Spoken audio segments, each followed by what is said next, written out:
Kanalıma hoş geldiniz. Bugün sizlere hiç kökü kalmayan orkideyi nasıl kurtarabiliriz? Bu tekniği göstereceğim. Bazen orkidelerimizin kökleri tamamıyla çürüyüp maalesef ölebiliyorlar.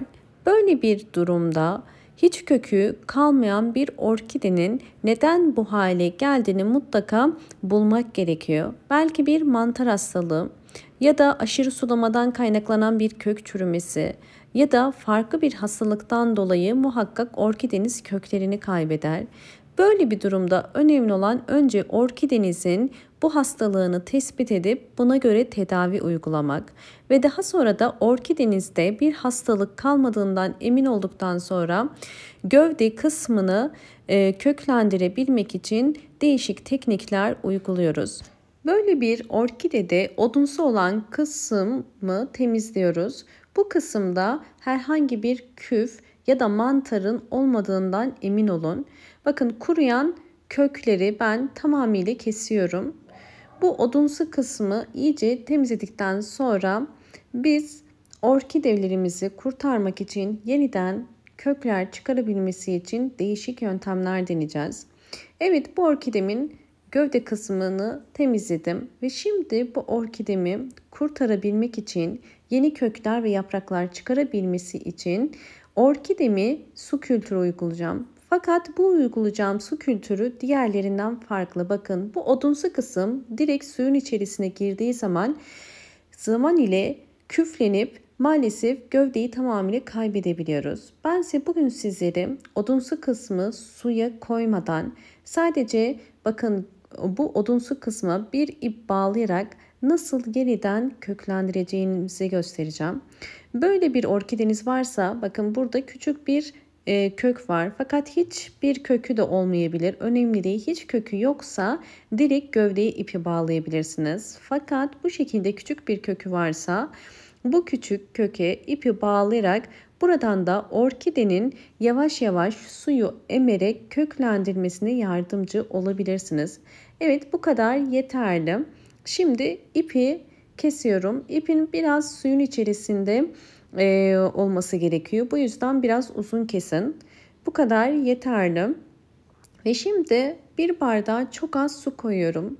Ben özellikle odunsu kısmın suya değmemesini istiyorum. Çünkü biz bu orkidede su ihtiyacını sadece bir ip ile sağlıyoruz. Bakın, ip suyun içerisinde bu şekilde duracak. Ve içerisindeki bu su bittikçe mutlaka su eklemeniz gerekiyor. Ve bu işlemi orkide yeterince kök çıkarıncaya kadar uyguluyoruz.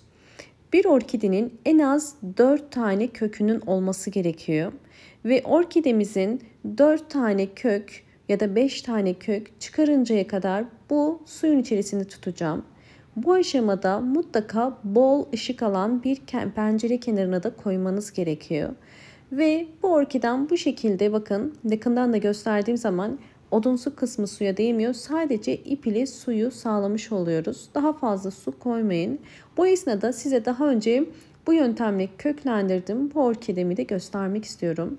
Daha önceki videolarımda bu orkidemin köklenme aşamasını sizlerle paylaşmıştım. Bakın, gördüğünüz üzere yine bir ip ile kurtardığımız bir orkide ve yeni bir yaprak ve bol bol gördüğünüz üzere yeni kökler çıkardı bu orkidem.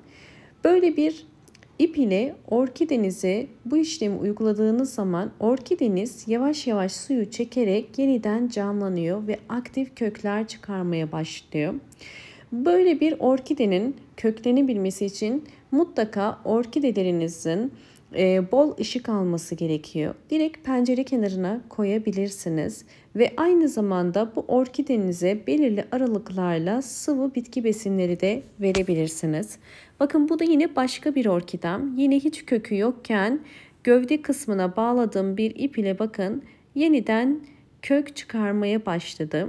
Hemen bakın bağladığım kısımdaki kök de canlanmış ve yaprakları da aslında bu orkidemin ölmek üzereydi ve tamamıyla gördüğünüz üzere yapraklarını dökmüş ve sararmaya başlamıştı. Bu orkidemizde yine bir ip ile bakın canlandırmış olduk. Normal su kültürü ile aynı işlem değil. Direkt su kültürü uyguladığınız zaman, gövdeyi içine koyduğunuz zaman gövdede küflenmeler olabiliyor. Fakat bu yöntem ile orkide sadece ve sadece ihtiyacı olan suyu almış oluyor ve böylelikle orkidemiz kök kısmı küflenmeden yavaş yavaş yeni kökler çıkarmış oluyor. Bu tarz köksüz orkidelere kesinlikle dışarıdan bir hormon ilacı vermenize gerek yok.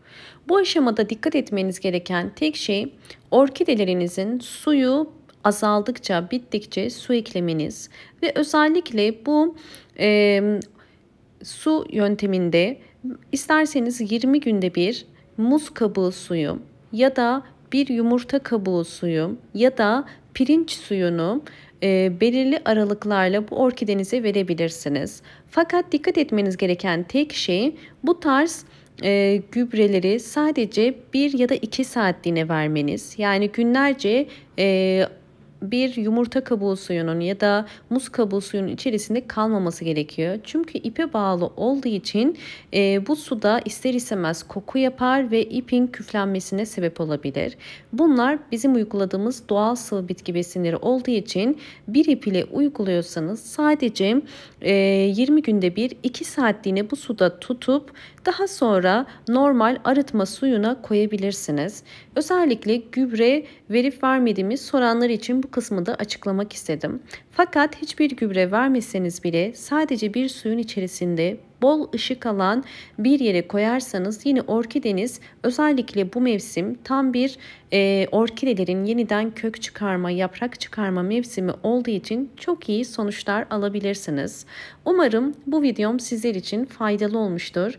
Eğer videomu buraya kadar izleyip beğendiyseniz hemen beğen tuşuna basıp kanalıma da abone değilseniz eğer bana destek olmak için abone olabilirsiniz.